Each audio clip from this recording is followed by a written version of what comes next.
నేను ఈరోజు అయితే ఒకటే మిమ్మల్ని అడుగుతున్నాను.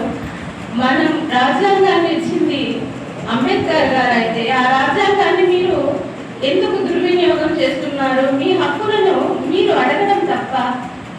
నేను వయసులో చిన్నదానే కావచ్చు, కాకపోతే నేను చిన్నప్పటి నుంచి మనం ఎస్సీగా పుట్టిన తర్వాత ఎన్నో అవమానాలు చెందాను.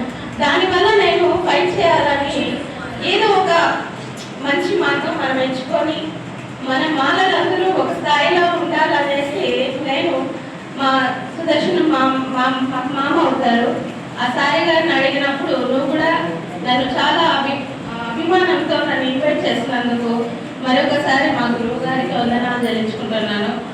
ఒకటేమంటే మనము మాలను ఎస్సీ ఎస్టీ వాళ్ళంటే ఒక వేరే కులాలకు ఏముందంటే వీళ్ళ ఒక ఎలక్షన్స్ వస్తే ఏదో ఒక మందు బాటలు ఎత్తేసి 50 రూపాయలు ఫుడ్ ఇచ్చేస్తే వీళ్ళు మానలు కదా, వీళ్ళు ఓట్లు మనకి వేస్తారులే అనే దృక్పథంతో వాళ్ళు ఉన్నారు. అది కాకుండా మానలంటే వాళ్ళందరూ కరెక్ట్గా ఉంటారు, వాళ్ళు మందు కోసం కానీ అన్నం కోసం కానీ కాదు, వాళ్ళ హక్కుల కోసం పోరాడతారు అని మనం తెలుసుకోవాలి. మెయిన్ అది తెలుసుకున్నప్పుడే మనమంతా మాలలందరూ ఒకటిగా ఉన్నప్పుడే ఈ సమాజంలో మనకు గౌరవం ఉంటుంది.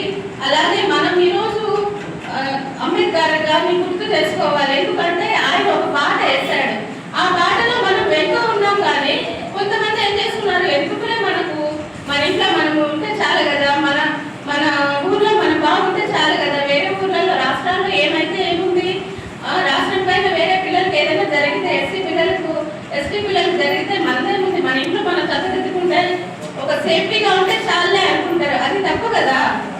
ఇది ఎంతవరకు న్యాయము? మన మాలలందరూ మన క్యాస్ట్ వాళ్ళందరూ ఒకటైనప్పుడు ప్రతి ఒక్క రాష్ట్ర వ్యాప్తంగా కానీ ముఖ్యమంత్రులు కానీ ప్రతి నాయకుడు కూడా మనకు భయపడతాడు.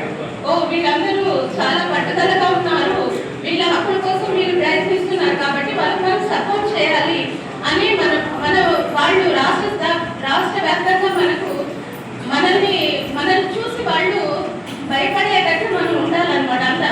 అంత స్ట్రాంగ్ గా ఉండాలి. ఈ రోజు మహిళలకు ఎక్కడ ప్రాధాన్యత ఇస్తున్నారండి?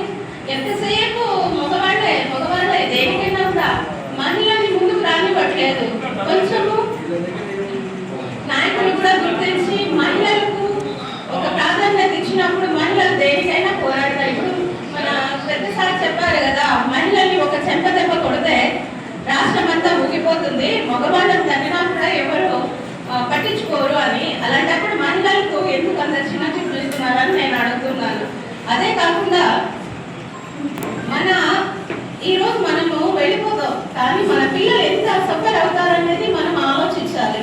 ఏదో ఉన్న కాటికి తిన్నామా అనేది లేకుండా ఒక మానవ అంటే వాళ్ళు చాలా ఉన్నత స్థాయిలో ప్రతి ఒక్క దాంట్లో కూడా రాజకీయ రంగంలో కూడా వాళ్ళు పోరాడతారు. వాళ్ళ హక్కులు వాళ్ళు